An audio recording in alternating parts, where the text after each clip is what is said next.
Welcome back to Wedding Venue's official YouTube channel. Back again with Angel Phillips of Roots and Wings Wedding Planning and Floral Design. That's right. Glad you're here and welcome back to the channel. Good to be here. Thank you for having me. So tell us, we'll go ahead and just go right into it. What do florals cost and why are florals so expensive? I think those two questions, a little uncomfortable to ask, but people just want to know, what do they cost and why, what's the range and why are they so much?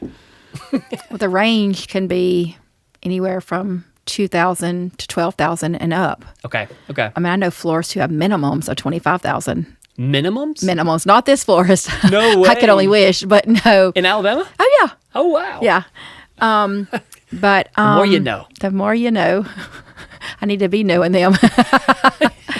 My average wedding for florals, $6,000 to $8,000. Yeah, but you have expense. You gotta pay for your florals. I do, and my staff. You know, but I do have weddings booked this year that are $2,000. You know, it just depends on the size of wedding, and I don't mean your bridesmaids and groomsmen. Your guest count can really raise your floral expense, because the more guests you have, the more tables you have to have, the more centerpieces you have to have. Yeah. Does every table have to have a floral centerpiece? No. Do I think it should? Well, of course, because I love flowers. You love flowers. I love flowers. That's a big thing. Every video, it almost comes down, or at least with budgeting, guest count is like the bottom line. It is. It is. So, I mean, anyway, not to get on a tangent, but catering per plate. Yep. I mean, your tables and chair rentals, how that's displayed. Even a lot of venues have tiers where you have 110 guests is one tier, 175 guests is another tier. Because it's more tables for them, more chairs for them, more venue staff that you have to have on hand. So the same thing with florals. I mean, if you have one centerpiece, I got you. You have 30 centerpieces. I've got to have staff to help transport it, to help set it up, to help break it down. Yeah. And a lot of brides don't understand why they have to pay a setup and breakdown fee. Yeah. I mean, we have to have staff getting there, staff to break it down and bring it back to the flower shop. Totally. And the flowers don't come arranged. Yep. All this work that goes into it. Okay, cool. So $2,000 to $12,000. They're expensive because they're fresh. Not necessarily. The service of it. I mean, the presentation of it.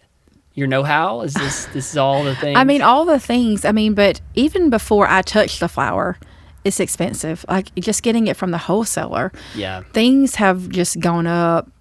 I mean, eggs and milk have gone up. Right. Flowers are no different. Yeah. And I think it's a sticker shock to a lot of people, not just with weddings, but even when I do funerals or Valentine's Day and Mother's Day, they're like, well, when I bought Valentine's Day 5 years ago, flowers weren't this high. I'm sorry. I mean, nothing was the same that it is.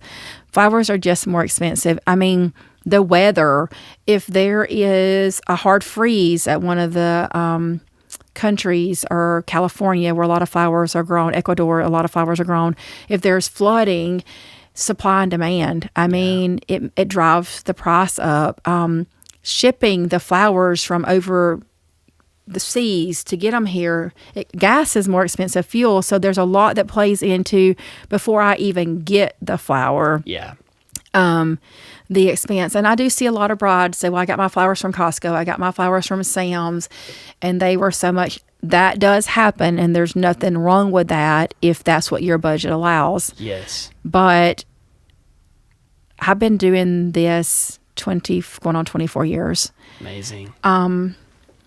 Just like any other company or business that you work for, the longer you're there, I mean, your value goes up. Absolutely. And I'm bad about that, not valuing my time and my experience, but I have been doing this a minute. Yes. And so just like any profession that you're in, you get paid for your experience. And so so the lady who's charging $25,000 minimum, she's been doing this a lot longer than I have, and she can do that. Yeah. But that does pay a lot of it. And my staff, I have a lot of staff that goes with me that helps when we get the flowers in. Like this week, we had a whole truckload of flowers come in that we had to process. we had to dethorn them. We had to give them fresh cut. We had to put flower food in the water so they could drink up, because they come dry packed. I mean, they've been on a ship for a week. Yeah. And then they get here and they've not had water. So we have to do all those things to make them drink water and be beautiful for wedding day. Right. So a lot goes into it other than just taking it to the venue and sitting on a table or handing it to a bride or putting on an arbor. There's a whole lot of steps that people don't even realize that goes into the florals before we even get them to the venue. That's good. And a lot of us have seen these movie, whether it be a movie or a luxury wedding online. And when you see these really expensive weddings, there's florals everywhere. There's flowers everywhere. Mm-hmm. And I'm just like, oh, that's a beautiful wedding. But it's like money, money, money, money, money. You know, it's like wherever there's a real flower, I mean, just everything is just money, money, money. But they spent that time to make it so beautiful. Yes. And just lining things. I mean, I've seen these huge arbors and all these things online. I don't know if I've ever been to like a super actual luxury wedding, but I know that florals can cost tons. They can. Installments. You know, all those weddings that you see online or movies, those huge installments in the ceilings and flowers all over the walls. It costs money to buy them, but it costs money to install them for your staff to prepare, you know. So true. Talk about some, and in our last video, we did talk a little bit about the real versus the fake flowers. Mm-hmm. And you even said you don't mind some fake flowers. Not at all. Some faux flowers, as they say. Don't mind faux at all. Stuff. You even said, to kind of recap for you guys who didn't hear it, in the last one on how to decorate your wedding venue, you talked about you use some fake stuff for greenery. Yep. To kind of fill in the gaps. Absolutely. And then use the real stuff for different other florals. Well, if you use foundation, we talked about a foundation earlier. Okay. You can use sometimes faux greenery as your foundation, especially if you have like a mantle that's real deep. It costs a whole lot of dollar to fill that mantle in. So if you use your faux greenery as the back and you build on it, arbors that are really big and neat, you can use faux greenery as the foundation and then grow on it. And that does help brides save money. That's good. I've used faux flowers mixed in with live flowers to help save the bride's money. Now, I'm not saying faux flowers are cheaper. Mm-hmm. Good faux flowers are usually more expensive than fresh. Right. But if I can use them 3 or 4 times a year for that wedding, because we pull the faux out, it does help the bride save money. And most of the time, the bride don't care. If it's saving her money and it looks real and good, Angel, do whatever you can to make it happen. I just want it to be beautiful. I hear that. So I just want it to be beautiful. That's what I hear. I just want it to be beautiful. Yeah. So no, that's good. How has online, especially AI specifically, or Pinterest specifically, how is that misrepresenting the reality of what you do? More so with AI, colors, that flowers really aren't those colors, and we can't help how God grows them. Now, technology has helped a lot, not technology, but maybe so hybrid flowers, like they can change the color, they can alter things with soil, hand-painted flowers, the macchiatos and the cappuccinos, which are some of my favorite color flowers. They're not really that color, and we can get a lot of those colors in, but then there's a lot of things that AI that we can't make this happen, and it gives the brides false hope of what we florists actually can make happen for them. And it's frustrating for them and us. Yeah. But what is it used to be? Seeing is believing. That's Hawk. It's not a true story. Seeing's not always believing. You never know what photo or video is real online. No, anymore, not anymore. And so, and Pinterest is not as bad as AI, but it does give a lot of brides things that we can't get here in the States. Mm-hmm. Even though a lot of our flowers come from out of the country or California, some from Florida, there are still a lot of things that we can't get here. Yeah. And it does give them false hope. Or if we can get it here, we can't get it when they're getting married. I had a wedding a few years ago, and it was in January, but she wanted a spring wedding. We made it happen, but oh God, I'm just telling you. But I had to do a lot of substitutions and a lot of things that her flowers, that specific flowers that she wanted, I could not get. Yeah. But she was okay with it. She said, as long as I have the color palette, I'm okay with it. So that helped a lot. Okay. But a lot of times there's things that you can't get Right. a certain time of year, and Pinterest doesn't put the time of year on there. True. And there's a lot of not just Pinterest, but photographers and videographers. They're the way they edit. It makes flowers look different colors and stuff, and that we can't do it. If it's not grown, there's nothing we can do about it. That's good stuff. Okay, so take us through those that are not knowledgeable, such as myself, like me. I'm the perfect example. Someone who doesn't really know what all is involved with florals. I think it's a common knowledge. Obviously, the bridesmaids bouquets, we see those a lot. We know those are standard, but there's other things all throughout the day. So break it down for us. How do you know, like a checklist almost, how do you know what all flowers are needed for the day? Well, each wedding's different because each budget is different. Yeah. But if I just had a bride that was like, hey, florals are my most important, I will not have a videographer, or I won't have alcohol because I want these flowers. You make it happen. Yeah. Every girl's dream. That's in flower. Every flower girl's dreams. You're like, all right, I got this. I mean, there'll be flowers everywhere. There'll be flowers everywhere. Let's start with ceremony. Okay. You do flowers down the aisle. I love a lush aisle with flowers all the way down the aisle. Love it. Yeah. Devin and Brooke's wedding, the florals there. Tell me about that setup. It was like circular, like they faced the middle. Yes, It's called runway. It's called runway seating. Okay. And so all the the chairs are facing the bride. It's runway seating. Yeah. And we had florals lined all the way down. That was incredible. Brooks, her florals was one of her main things, and Emily, her mom, also. Yeah. We want florals. We want florals. We want it to be beautiful. And I'm not just saying it because I did it, but they were. It was amazing. Absolutely. Now, talk about their cost. I had full team. I think between 8 a.m. and 11 p.m., I had 20 staff members come in and out all day because we had so much to do and so much to set up. Yeah. But it was beautiful. It's amazing. It was beautiful, but the aisle was awesome with all the flowers. And then they had, my next thing would be the arbor. I love a full arbor. And I have so many brides go, but the venue's so pretty, I don't want to take away from it. My answer is, baby girl, you can never go wrong with florals.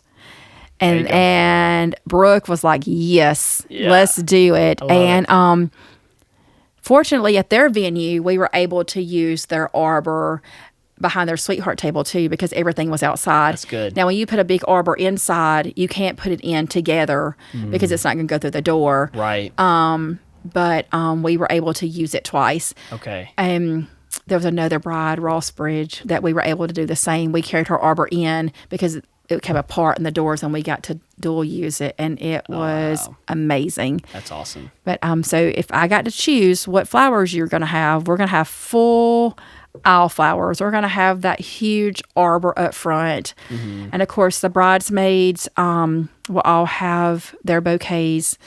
The bride will have her bouquet, and then boutonnieres for the groomsmen. Yeah. Parents and grandparents, flowers. Some brides are like, we want them, some we don't. Most moms, and at this point in my career, most moms that their kids are getting married around my age. And we don't want corsages. We don't want anything pinned on our dress. I had a wedding a long time ago, one of my first weddings. The mother of the groom, I believe it was, beautiful dress, but it was sheer material here.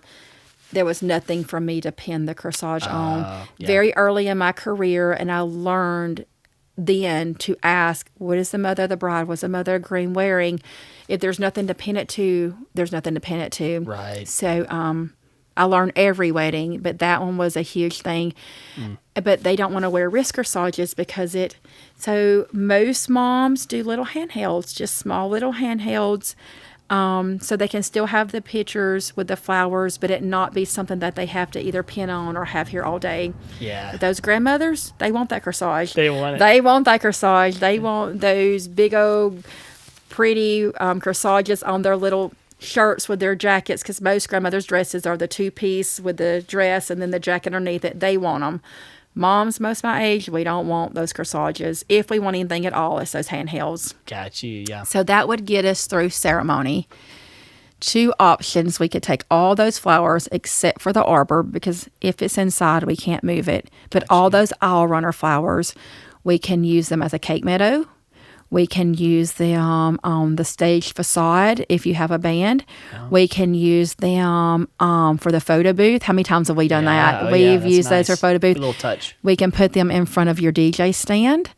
I mean, we can put them on the bar. There's so many things that we can use to reuse those flowers if you have a planner or coordinator who's willing to do that flip for you. Mm-hmm, mm-hmm. Some are and some aren't. So that's back to what we talked to in the previous video.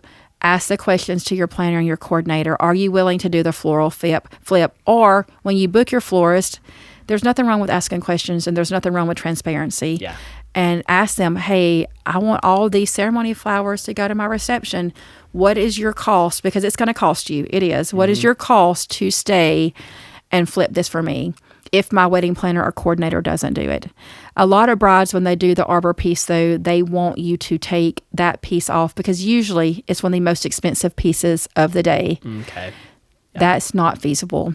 That flower arrangement is built on that arbor for that arbor. Right. It's very hard, if at all, to take it off and put it somewhere else and look right. Got you. But the other pieces, we can. Even the bridesmaids' bouquets. If it's not really hot outside and they didn't get damaged during pictures, we can use those as centerpieces also. Amazing. What's the most unique, customized florals you've ever done at a wedding that you can recall? Oh, Carson. And I'm putting you on the spot. I didn't ask you this previously. No, you didn't. But do you have any crazy stories? The Sparks wedding. Okay. Tell us. Very different and unique couple. Lots of fun. Music was very much played a role in their wedding. And they gave me a lot of free range on a lot of stuff. Awesome. And I used their sweetheart table a lot on social media. Okay. It was a gold ring. Had flowers on the gold ring. We had just a lot of decor in front of the sweetheart table. That wedding was a lot of fun. Just with the florals in itself. She had the aisle flowers, but she also had a flower wall for her photo booth, and we had candles everywhere. We had a lot of furniture, like we talked about in the video before, and just a lot of decorating with florals and decor at that wedding, and it was a lot of fun. It was. That's amazing. And the colors were amazing. Yeah, I think florals too. You used this term last video. This is why I know about it, but it kind of softens up the look of everything. It makes it seem so elegant. A lot of times when you go into a venue, it's rugged, it's rigid. You got the very symmetrical walls and the doors and all that stuff. But the florals, it's like it's all rounded and there's different textures and things. If you put that on the corners of anything, it's just like super. I don't know. I love it. Very inviting, very elegant looking. Me too.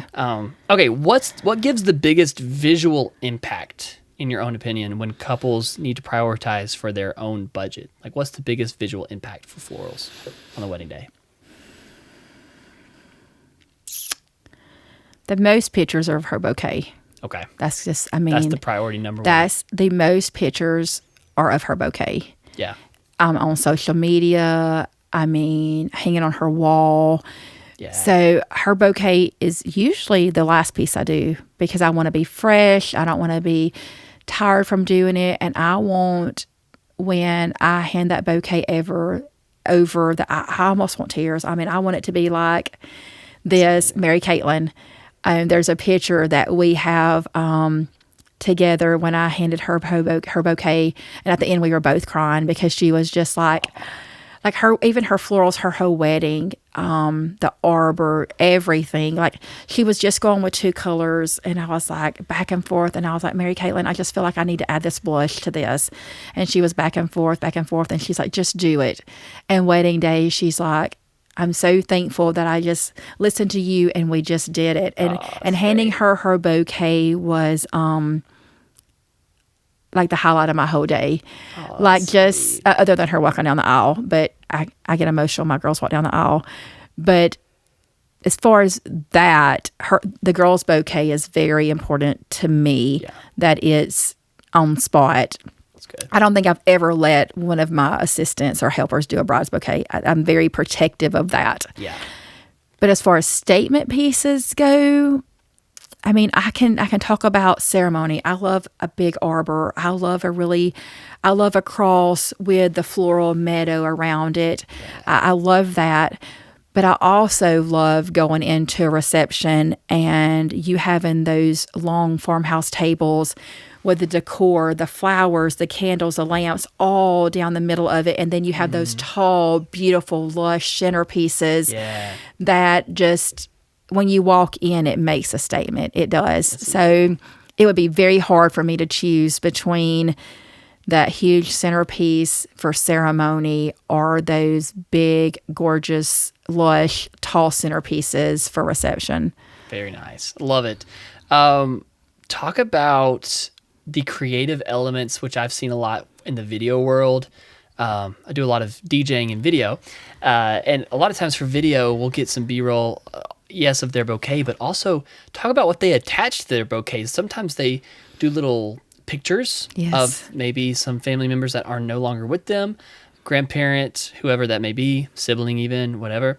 And it's like they're kind of with them throughout the day. Yes. Talk about the ribbons, the fabric, the material, and then talk about the things that they attach, almost like little charms or little things. Talk about that for us. And are you the one who puts that all that on? Okay. I am, because I feel like I'm responsible for it. Mm-hmm. And that's a good and a bad thing. I love the sentiment of it. I do. Yeah.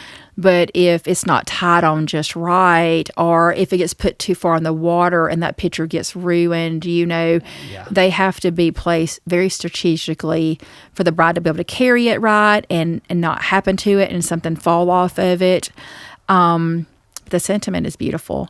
Yeah. And I've had put brooches on there. Okay. I had a bouquet that was nothing but brooches that belonged to family heirlooms. The whole entire bouquet was brooches. It was heavy as crap, but it was beautiful because it meant something to the bride. Yeah, yeah.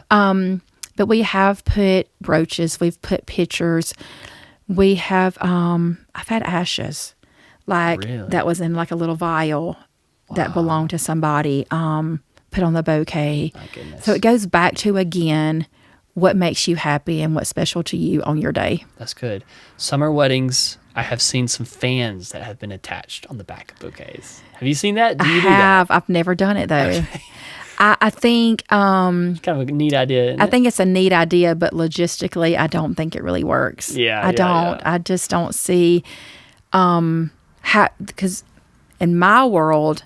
The flowers have to go in water, right, to make them live, to be fresh for the ceremony, not just for pictures. If you've got that big old fan attached, it can't go in water. Right. So it's a great selling point, and brides are like, "Oh yeah, I want that," until it's actually there, and like, that really doesn't work. Right.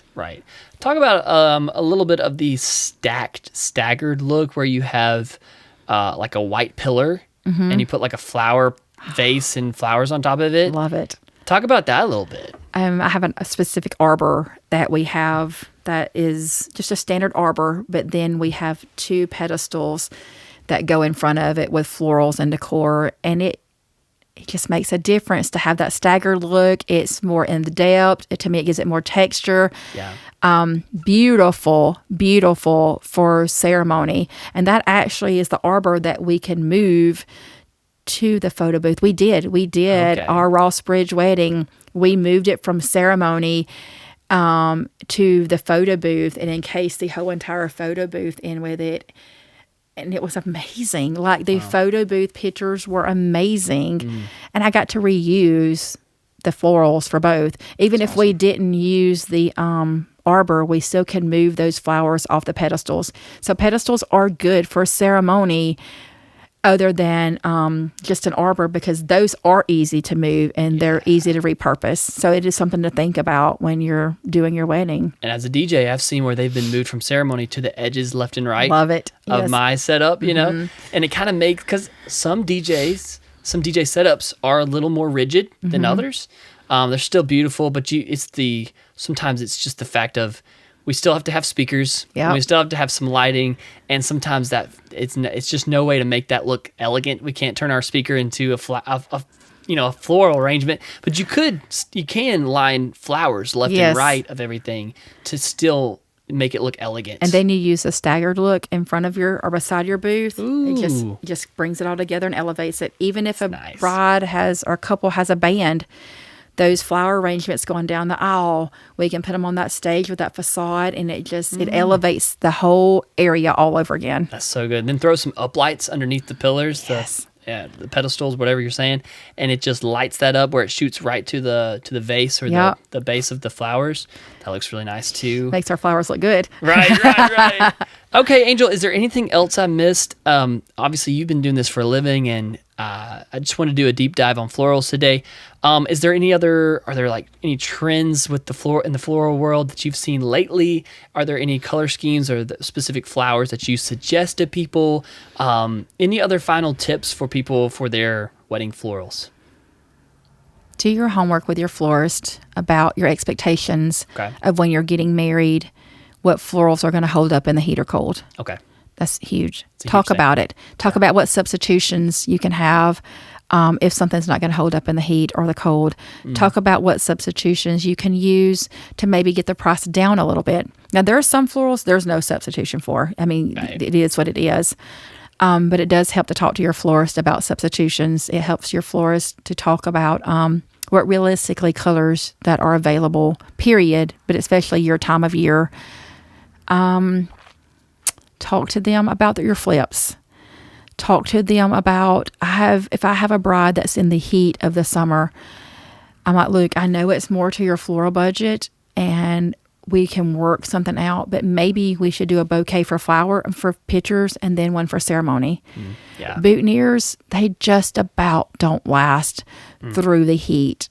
And the guys taking them on and off. I mean, they're beating them to death. Right. You don't have to do a boutonniere. You don't have to. Who says the guys have to wear a flower? There you go. Don't have to. Yeah. So I have a lot of brides who are opting out of that. A toss bouquet, we're opting out of it. Well, I mean, opting out of it. Right. So number one is your day and where you want it flowers to be, then that's where flowers should be. That's great. If your budget allows. Actually, talk about that. And by the way, I've seen getaway cars decorated with some florals. Love it.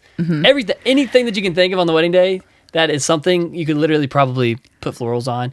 Obviously, not all rental cars allow that. Food table. That people forget about that all the time. The food table needs to be decorated. That's a huge statement piece. Yeah. I mean, sometimes it's the focal of the whole entire reception is the food table centerpiece.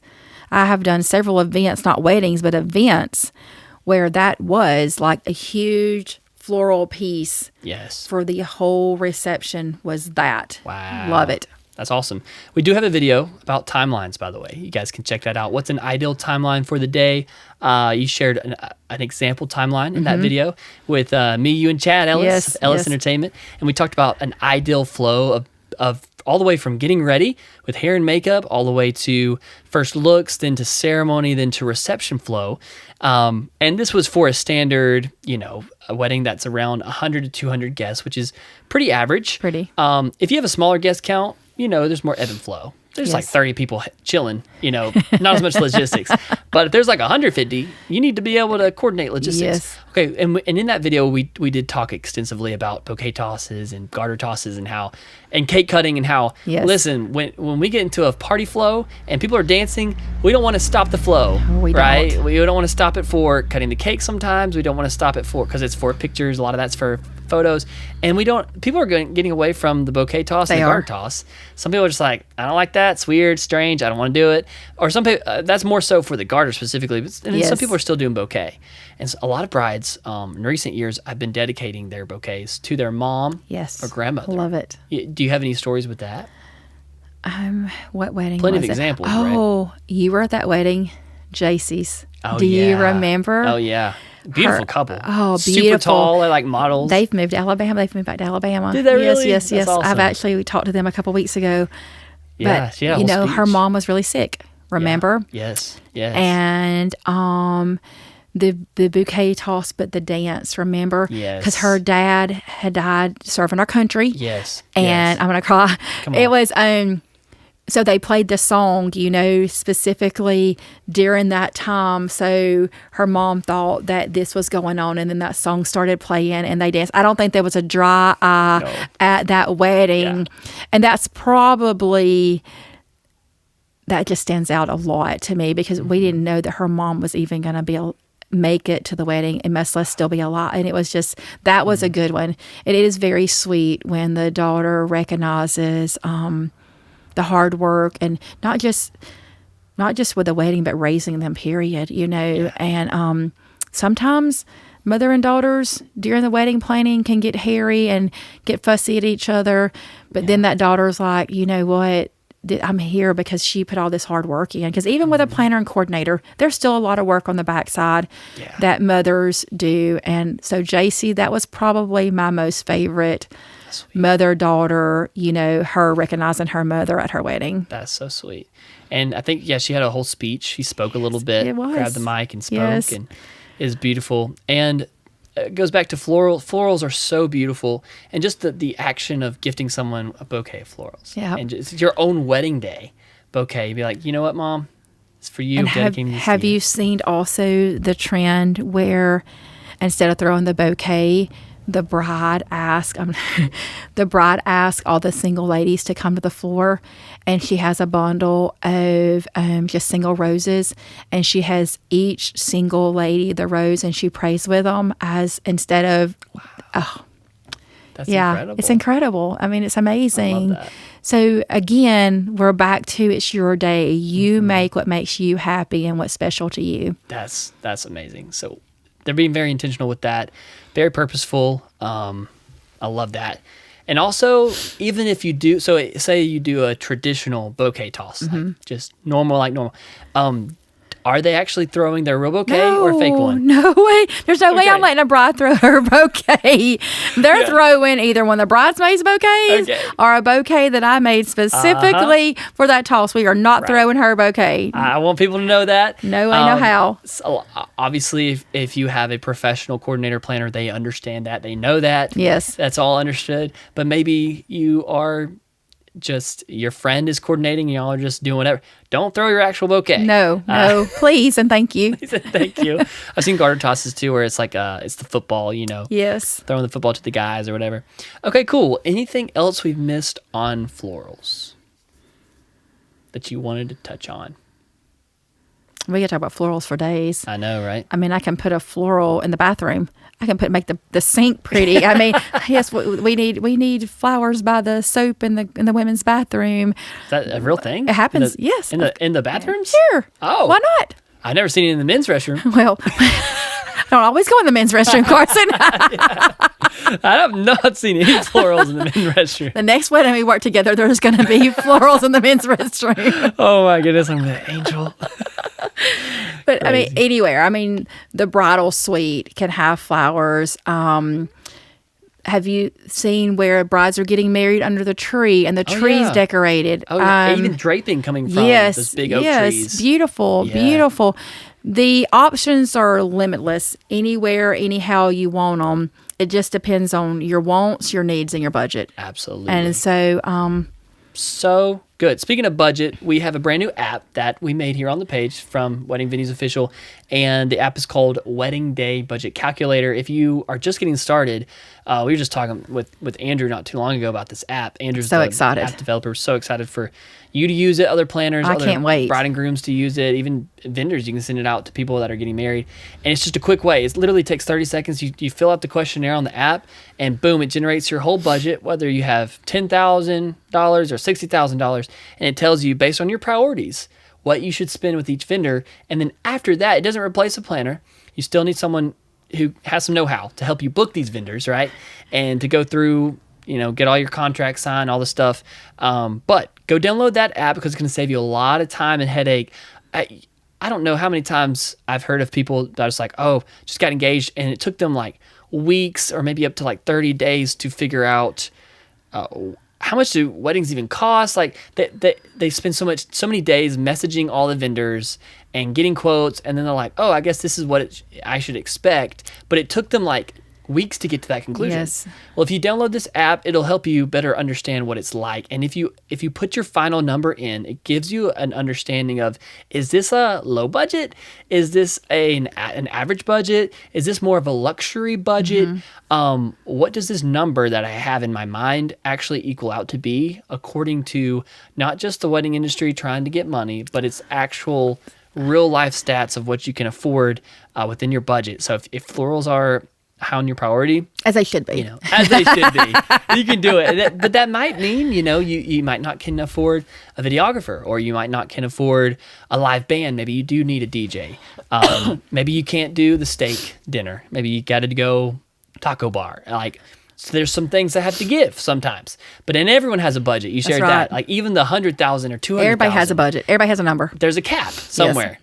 But for real, go check out that app. Hope this has been great. Also, you can connect with Angel Phillips, Roots and Wings Wedding Planning and Floral Design on Facebook, on Instagram. You're on TikTok even.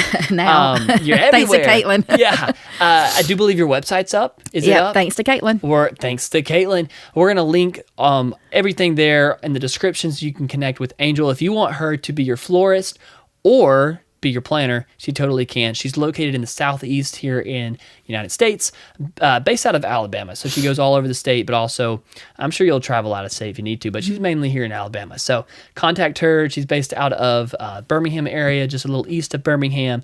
But thank you guys for being a part. Thank y'all for subscribing and liking. Share this with someone who needs help with their florals, just thinking through what they want. Again, you can go very DIY. You can go as fake as you can if you want to.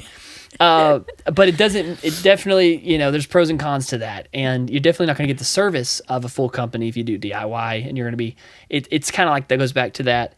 If you don't have the money, you're going to have to spend a lot of time and effort. But again, if you're so busy, you don't have the time, you're going to have to spend the money, to get the results that you want to get. But if you're just engaged, congratulations. We do have a video actually with Angel. The very first one that we filmed is 5 things you should do right after you get engaged. And don't skip that video. Don't skip that advice. Great planning advice. And that one's only 28 minutes long. That one's really short. We did good on that one. Yeah. So if you just want to know, what are those 5 things I need to think through, which budget's a big one, budget, guest count, and I forget the other 3. You guys can check that out. But thank y'all for being a part. And if you have any ideas for future episodes, let us know in the comments. Angel Phillips, Roots and Wings, Weddings, thank you for coming on again. Thank you for having me, Carson.